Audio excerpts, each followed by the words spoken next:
RTC కార్మికుల న్యాయమైన డిమాండ్లను పరిష్కరించి శంకర్ గౌడ్కు ₹1,00,00,000 నష్టపరిహారం చెల్లించాలని ఆల్ ట్రేడ్ యూనియన్స్ నాయకులు ముక్కర రామస్వామి డిమాండ్ చేశారు. ఆల్ ట్రేడ్ యూనియన్స్ ఆధ్వర్యంలో వరంగల్ హెడ్ పోస్ట్ ఆఫీస్ వద్ద ఆర్టీసీ కార్మికుల న్యాయమైన డిమాండ్లను పరిష్కరించాలని ఆత్మహత్య చేసుకున్న శంకర్ గౌడ్కు రాష్ట్ర ప్రభుత్వం ₹1,00,00,000 నష్టపరిహారం ఇచ్చి ఆదుకోవాలని కోరుతూ కార్మికులకు మద్దతుగా నిరసన చేపట్టారు.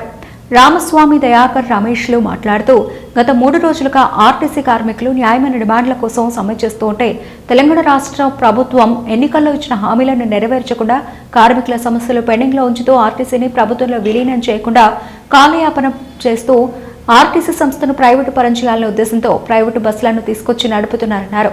మా డిమాండ్లు నెరవేర్చకపోగా ఇక మా ఉద్యోగాలు గ్యారంటీ లేవు, మా కుటుంబాలను ఎలా పోషించుకోవాలనే ఉద్దేశంతో ఆవేదన చెందిన శంకర్ గౌడ్ పెట్రోల్ పోసుకుని చనిపోవడం జరిగిందన్నారు.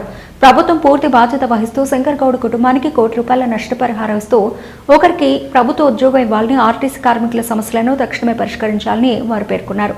సంస్థను ప్రభుత్వ పరం చేయాలని డిమాండ్ చేశారు. లేని పక్షంలో పెద్ద ఎత్తున ఆందోళన ఉధృతం చేస్తామన్నారు.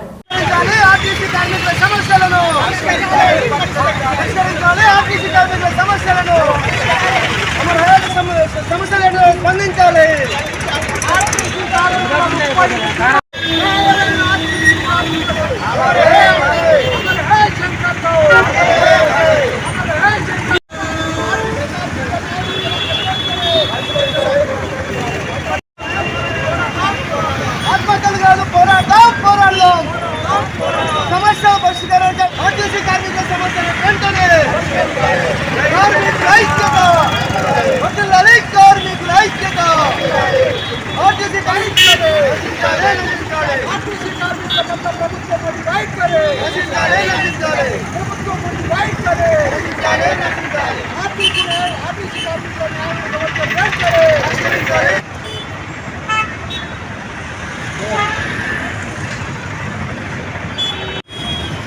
తెలంగాణ కాంగ్రెస్ ప్రభుత్వం అధికారంలోకి వచ్చే ముందు ఆర్టీసీ కార్మికులను ప్రభుత్వంలో విలీనం చేస్తాం.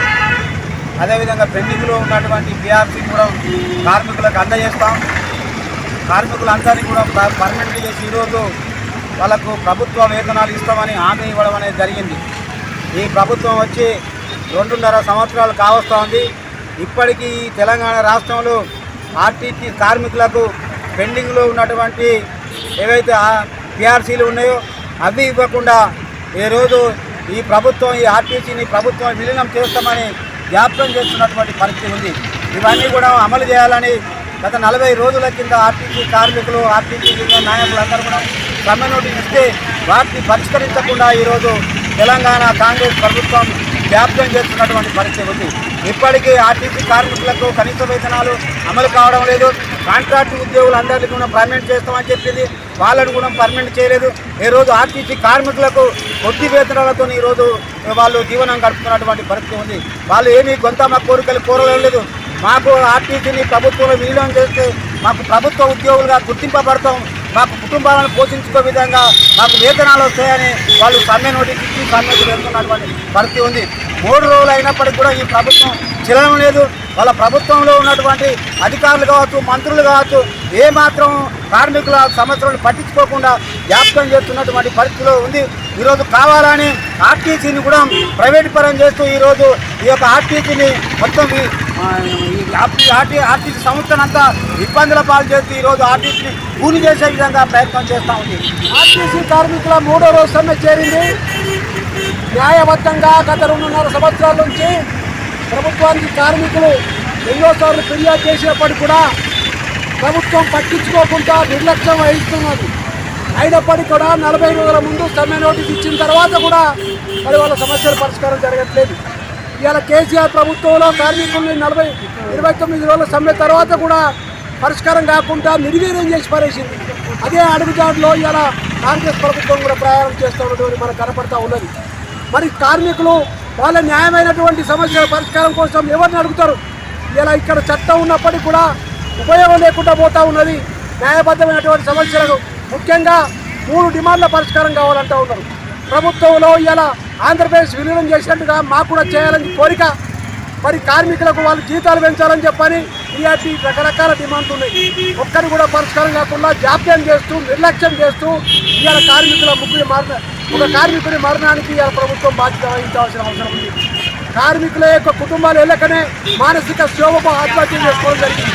ముఖ్యంగా కోరేది ఒకటే, కార్మికులారా ఆత్మహత్య అనేది పరిష్కారం కాదు. ఈ ప్రభుత్వాల మొండిని, ప్రభుత్వాల వైఖరిని ఖండిస్తూ వాళ్ళకు వ్యతిరేకంగా పోరాటం చేయవలసిన బాధ్యత మన మీద ఉంది. మరణం పరిష్కారం కాదని చెప్పి సందర్భంగా తెలియజేస్తూ ప్రభుత్వం వెంటనే తక్షణమే సమ్మెను విరోధం చేసి కార్మికుల న్యాయమైన సమస్యలు పరిష్కారం చేయాలని కోరుతూ ఈ యొక్క చనిపోయిన కార్మికుడికి ఎవరైతే ఉన్నారో పూర్తి స్థాయిలో ఇవాళ అన్ని కార్మిక సంఘాల పక్షాన మద్దతు తెలియజేస్తున్న ఐఎఫ్సి నర్సంపేట డిపోలో ఆర్టీసీ డ్రైవర్ శంకర్ గౌడ్ గారు నిన్న సమ్మె చేస్తూ ఉంటే పెట్రోల్ పోసుకొని కలబడమనే జరిగింది. వారు ఈరోజు మృతికరమైన జరిగింది.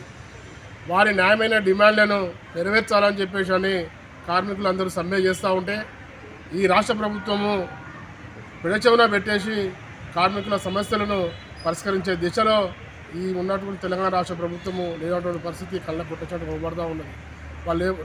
వాళ్ళు కార్మికులు అడిగే న్యాయమైన డిమాండ్లు మా ఆర్టీసీని ప్రభుత్వంలో విలీనం చేయాలని చెప్పేసి అని, గతంలో ఉన్నటువంటి ఏ విధంగానైతే ఆర్టీసీ ప్రభుత్వ రంగంలో ప్రభుత్వమే ఏ విధంగా నిర్వహించిందో వారికి సంబంధించినటువంటి పిఆర్సీలు కానీ వారికి సంబంధించినటువంటి న్యాయమైన డిమాండ్లను వారికి ఇవ్వాలని చెప్పేసి అని 3 రోజుల కాలం నుండి సమ్మె చేస్తూ ఉంటే ఈ రాష్ట్ర ప్రభుత్వము ఎలాంటి పట్టించుకోకుండా కార్మికుల పైన సవితి తల్లి ప్రేమ చూపిస్తూ ఉన్నది. ఇప్పటికైనా ఈ రాష్ట్ర ప్రభుత్వము స్పందించి కార్మికులు న్యాయమైన డిమాండ్లను నెరవేర్చాలని చెప్పేసి అని శంకర్ గౌడ్ గారి కుటుంబానికి 50 లక్షల రూపాయలు ఎక్స్గ్రే ఇవ్వాలని చెప్పేసి అన్నదే మేము డిమాండ్ చేస్తా ఉన్నాం. అదేవిధంగా వారి కుటుంబంలో ఒకరికి ప్రభుత్వ ఉద్యోగం ఇవ్వాలని చెప్పేసి మేము డిమాండ్ చేస్తూ ఉన్నాము.